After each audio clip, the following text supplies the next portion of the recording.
My mom borrowed my house keys claiming she needed it for a book club meeting, but what I saw on CCTV that night ruined our relationship forever. I, a 24-year-old female, recently inherited a house from my late uncle. My uncle was an eccentric and wealthy man, so he could afford whatever he wanted, and this 2-story house with a swimming pool in the front yard was one of those things. He was a bachelor until he passed away at 60 a few months ago, so he didn't really need this big house, but he bought it nevertheless. It turned out to be a blessing for me because my uncle left all his money and property to his favorite family members, and I happened to be one of them. I inherited $75,000 in this house, while a few others split the rest of the money and whatever other assets he had. I moved in here 2 weeks ago and haven't completely finished unpacking yet, but I already love this place. My parents know that I've moved into my uncle's place, and I even invited them to check out my new house the day after I moved in. My mother brought her stepdaughter, a 16-year-old female, along with her, which was a little weird because I'd asked only her to visit, but I didn't mind since I didn't hate the kid.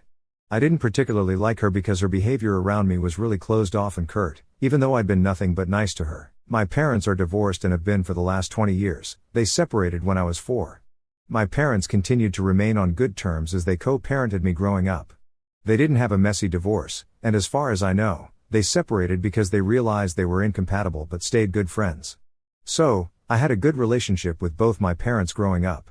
However, my mother remarried a couple of years ago, and she's been distant ever since. She'd been dating her now husband for 2 years, and I'd met him several times. We'd been civil, so I didn't really expect my mother to suddenly distance herself from us after her wedding.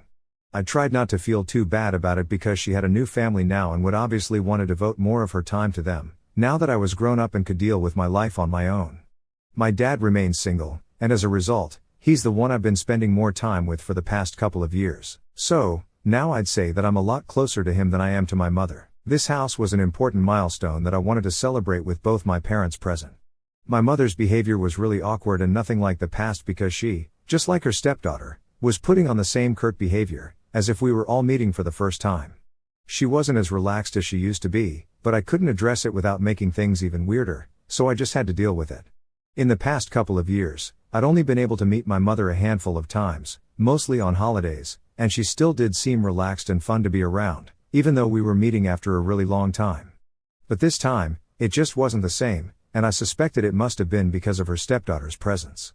I wasn't sure of it, though, so I didn't bring it up later with her either. My dad had only good things to say about the house and said that it was perfect for me, and my mom agreed. I was pleased that they liked it and even said that I'd like to host Christmas at my house this year. My dad was really happy, but my mom and her stepdaughter just pursed their lips and sat there silently. I could tell that something really weird was going on with my mom even then, and I should have probably foreseen what was to come. About a week ago, I was asked by my company to attend a meeting a little out of town.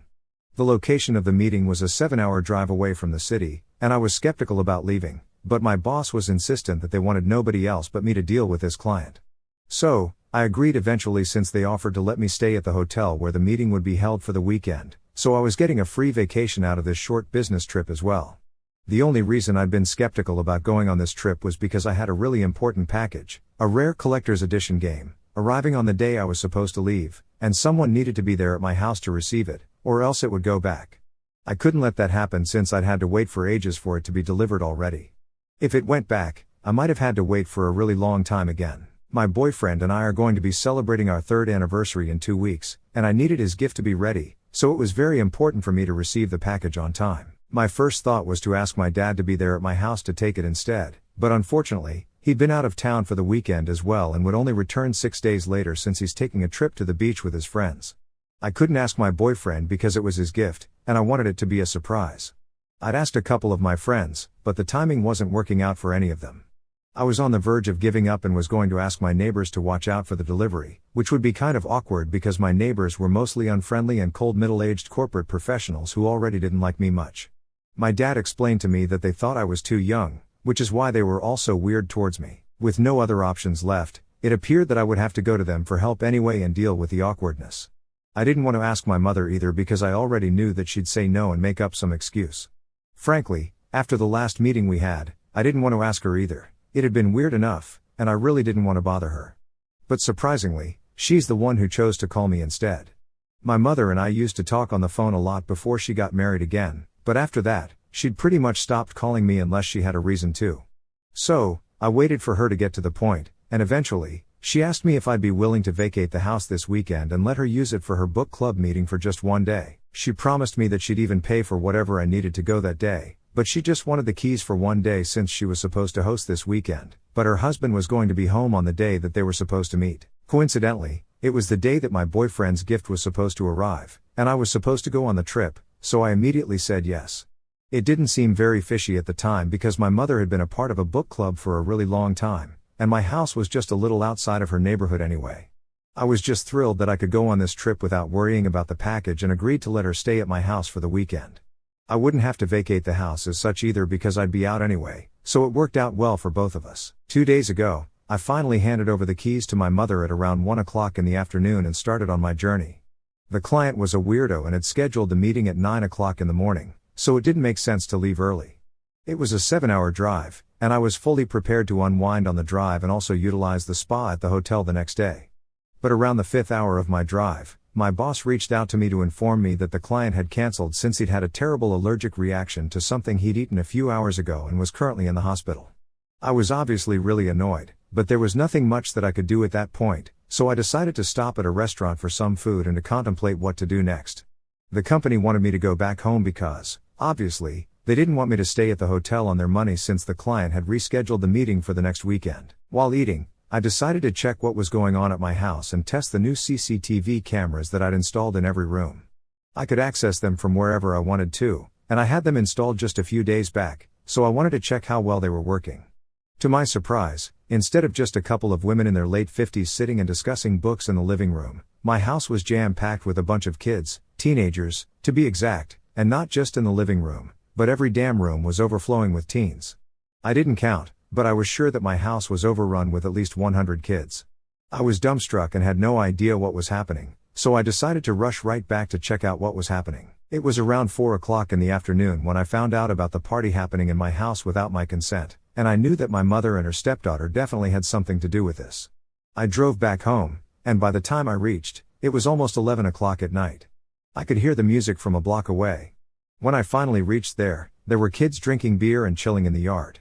My stepsister had thrown a full-blown rager in my house without even asking me first, and I was pissed. As soon as I opened the door, it felt like all my senses were being attacked at once. The music was ear-splitting, and it was a miracle that nobody had called the cops yet. The house reeked of cheap beer and sweat, and I was struggling to get through the throng of teenagers, all dancing, making out, or just standing there vaping. It took me a while and earned me a lot of odd looks from the kids while I made my way from room to room, checking for my stepsister. I finally found her in the secluded bedroom on the 2nd floor. She was sitting on the floor there with a couple of her friends, drinking beer out of a cup and giggling like an idiot. Then I saw that she had her feet propped up on a pillow that she'd definitely taken from my bed, and I obviously just lost it. She'd seen me standing in the doorway but had just ignored me and gone back to talking to her friends. I wasn't about to let her ignore me like that, especially when she was in my house. So, I grabbed her by the arm, lifted her to her feet, and told her that she and her friends needed to clear out right away, or else I'd call the cops on them. Thankfully, she wasn't too drunk and could stand on her own, so I didn't need to hold her up much longer. That little brat had the audacity to argue with me and said that my mother had said she could have the place for the day, so I had no right to interfere or kick her out. Luckily for me, this house didn't belong to my mother, it belonged to me, and I had the paperwork to prove it as well. So, I told her that she could either make herself scarce right then, or I really would call the cops, and even if I didn't, one of my cranky old neighbors definitely would, thanks to their ear-splitting music. After some arguing, a few of her friends seemed to be intimidated by the idea of having the cops pay them a visit because, after all, they'd all been drinking heavily, and most, if not all, of them were underage, so they could get into serious trouble for it. Within half an hour, they'd cleared out. Once they were all gone, I decided to contact the person responsible for all of this. I called my mother up and gave her an earful for taking undue advantage of my trust. I told her that I just had to kick out a bunch of teenagers from my house because her stepdaughter had decided it was okay to throw a massive high school rager in my house in my absence without even asking me first, all thanks to her. I told her that it was unacceptable what she'd done, and she was lucky nobody called the cops. But instead of apologizing to me, she started arguing with me and told me that I'd overreacted and ruined my stepsister's birthday party. She wanted to throw a party for her friends for the longest time, but their own house wasn't big enough to have a party at that scale, so she thought I'd be selfless for once and let my little sister have this for herself. My mother accused me of being selfish and said that I had a massive house now and could afford to let people use it for their needs because it wasn't like her stepdaughter had done anything wrong, which was a load of bullshit because not only had they been drinking, they'd also been blasting loud music and had literally trashed my entire house. I told her that they'd narrowly escaped a slap on the wrist, and she still wasn't understanding the full weight of what she and her daughter had actually done. She herself had lied to me and said that she'd only be using the house for her book club meeting and then let her stepdaughter take over because she wanted to impress her friends by throwing a party in a house that wasn't hers. The least they could have done was at least ask for permission first. But my mother said that even if she had asked first, I most certainly would have said no because I never liked my stepsister. That's what she'd concluded from our previous visit and all the years before that, and obviously, that's not even true because, like I said before, it was my stepsister who always acted really weird and cold around me, not the other way around. I tried to be nice to her, but the efforts were always one-sided, and I'm not going to waste my time trying to win over an arrogant child. This argument with my mother went on for quite a while, but then I ended it by saying that now she was the one who had to pay for or arrange the cleanup because my house had been totally trashed by her daughter and her friends, and there was no way I was cleaning up after them by myself. It was a huge house, and I didn't have the energy to do it all on my own anyway. But she refused and said that since it was my house and I'd been selfish enough to kick my stepsister out and embarrass her in front of all her schoolmates, now I could deal with the trouble of cleaning up my house on my own too. Then she hung up before I could argue and blocked me everywhere. By then, it was pretty late at night, but I was furious at the way I was being treated. So, in the heat of the moment, I decided to call her husband and told him the same thing. I then demanded that they pay for the ruckus that their daughter had caused immediately. Her husband, thankfully, was reasonable enough to cough up the money. He didn't sound too happy about it, but he did send me the money immediately, apologized for whatever my mother and his daughter had done, and said that he would speak to them and make them apologize to me as well. I told him that wasn't necessary, but he'd already disconnected the call by then. The next morning, I received a really angry call from my mother very early in the morning. Apparently, her husband had spoken to her and her stepdaughter after my phone call to him and chewed them out for what they'd done. Now my mother was mad at me because I'd involved her husband in something that he had no idea about in the first place. He'd grounded her daughter and had told my mother that both of them needed to apologize to me. But instead of apologizing, she decided to yell at me some more. She told me that her stepdaughter was right, and I really was an arrogant and narcissistic bitch. I was shocked that my own mother was calling me these things, especially when I just tried to stand up for what I believed was right. I think I might have overstepped my boundaries by calling her husband up, but apart from that, I think whatever I'd said to her and asked of her was well within reason. What she said to me was totally out of line. It's been 2 days since our last conversation, and I haven't even been able to talk to anyone about this. I can't believe my mother would say that about me, and even though we haven't been as close as we used to be for a couple of years, it still stings that she'd say such horrible things about me only to hurt me. I really don't understand where exactly I went wrong because, as far as I'm concerned, I'd been completely reasonable. I wouldn't even have called her husband if she didn't block me first. So, am I the asshole if I called my mother's husband to complain to him about her and her stepdaughter's behavior after she trashed my house during a party? Hey guys, it's been a week since the party, and I'm back here to thank everyone for the huge response. Thanks to everyone who took out the time to comment on my original post with their opinion, regardless of what they had to say. So, yeah, I didn't get back in touch with my mom, and I've decided to go no contact with her because of what happened earlier. I used to think that it was probably because of her husband that she started keeping her distance from me and my dad, but I guess it's actually because of her stepdaughter. She's the one who doesn't like me one bit, and I can't imagine why since I've tried my best to be nice to her, even though she's a total arrogant and smug brat. But I can't help it. My mother made her choice, and I'm the one who has to live with it. Does it suck that she chose her stepdaughter over me? Yeah, kind of. But do I care anymore? No. I really don't because that incident really showed me what I needed to see and what I needed to realize about my mother, that now her topmost priority was her stepdaughter and not me. So, that's the way it is, and I just have to suck it up and deal with it. It's sad because I was looking forward to hosting Christmas at my house, but my mother will never get to see that happen. I haven't yet told my dad anything about it, even though he's back from vacation, but I just really don't want to talk to anyone about this right now. I just want to keep this to myself for a while, deal with it myself, and then maybe I'll bring it out in the open. This is a big deal for me, and I just don't feel like anyone else knows about this. Well, you guys are an exception because at least here I won't be bombarded with 50 questions about what happened and how I feel. I don't mean to sound ungrateful, but this is the only way I can vent right now, so I'm thankful for this outlet. I finally told my boyfriend about what happened, and he was really understanding about it. He didn't ask too many questions because he knows that annoys me, and he just comforted me silently, so that was really nice of him.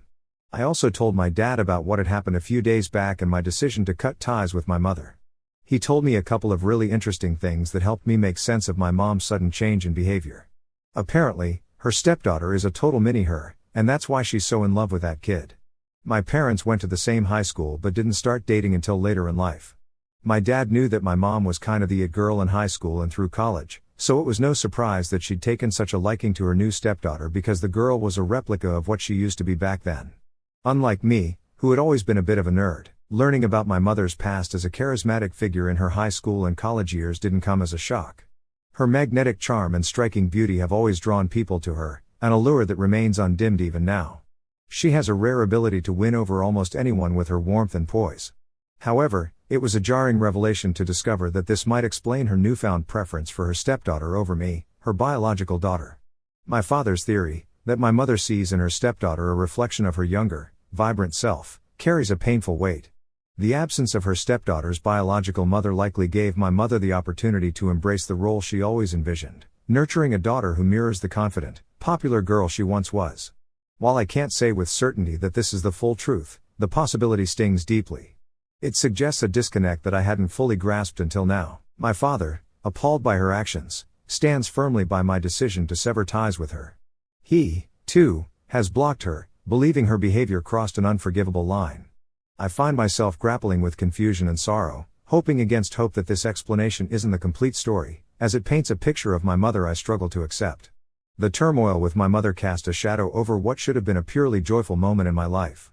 My boyfriend and I had planned a quiet celebration for our 3rd anniversary at home, a simple evening to mark our shared journey.